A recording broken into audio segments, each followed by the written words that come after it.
ಬಯೋಫಾರ್ಮಾ ಶಕ್ತಿ ಮತ್ತು ಸಮರ್ಪಿತ 3 ರಾಸಾಯನಿಕ ಪಾರ್ಕ್ಗಳಿಗೆ 13,000 ಕೋಟಿ ರೂಪಾಯಿಗಳ ಬಜೆಟ್ ನಿಬಂಧನೆ ಭಾರತದ ಭವಿಷ್ಯದ ಮೇಲೆ ಒಂದು ಕಾರ್ಯತಂತ್ರದ ಭಾಗವಾಗಿದೆ ಎಂದು ಕೇಂದ್ರ ರಾಸಾಯನಿಕ ಮತ್ತು ರಸಗೊಬ್ಬರ ಸಚಿವ ಜೆಪಿ ನಡ್ಡಾ ತಿಳಿಸಿದ್ದಾರೆ.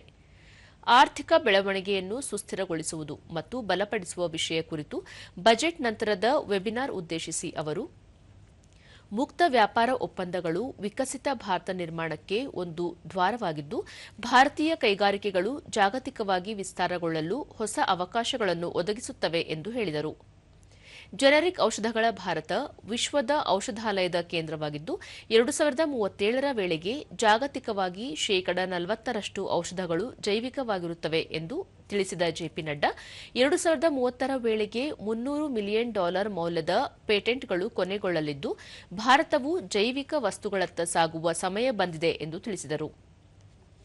ಸಂಶೋಧನೆ ಮತ್ತು ನಾವೀನ್ಯತೆಯನ್ನು ಹೆಚ್ಚಿಸಲು ದೇಶಾದ್ಯಂತ 1,000 ಕ್ಲಿನಿಕಲ್ ಪ್ರಯೋಗ ತಾಣಗಳನ್ನು ಅಭಿವೃದ್ಧಿಪಡಿಸುವ ಯೋಜನೆ ಬಗ್ಗೆಯೂ ಒತ್ತಿ ಹೇಳಿದ ಸಚಿವರು, ರಾಸಾಯನಿಕ ವಲಯದಲ್ಲಿ ಭಾರತದ ಉತ್ಪಾದನೆಯು ಶೇಕಡ 3ರಷ್ಟು ಜಾಗತಿಕ ಪಾಲನ್ನು ಹೊಂದಿದ್ದು, ಇದು 19.4 ಲಕ್ಷ ಕೋಟಿ ರೂಪಾಯಿಗಳಷ್ಟಾಗಿದೆ ಎಂದು ಹೇಳಿದರು. मन में संतोष भी हुआ है. जो मेरे डिपार्टमेंट से जुड़ा हुआ है वो बायोफार्मा शक्ति और दूसरा डेडिकेटेड केमिकल पार्क्स, ये दोनों मिलाकर के लगभग 13,000 करोड़ रुपए की इन्वेस्टमेंट है. अब मैं यहां ये भी कहना चाहूंगा कि ये बहुत ही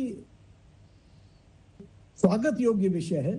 it is a very welcome step that whatever we used to think and do and हमारा जो थॉट प्रोसेस था उसको फाइनेंशियल प्रोविजन के माध्यम से उसको इम्प्लीमेंटेशन के स्टेज में लाने में एक बहुत बड़ा सार्थक कदम होगा, ऐसा मैं मानता हूं.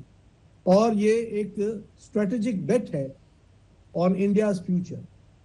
जहां तक बायोफार्मा शक्ति का सवाल है, we all know that India is the pharmacy of the world और हम जेनरिक्स में हम वर्ल्ड फार्मेसी हैं.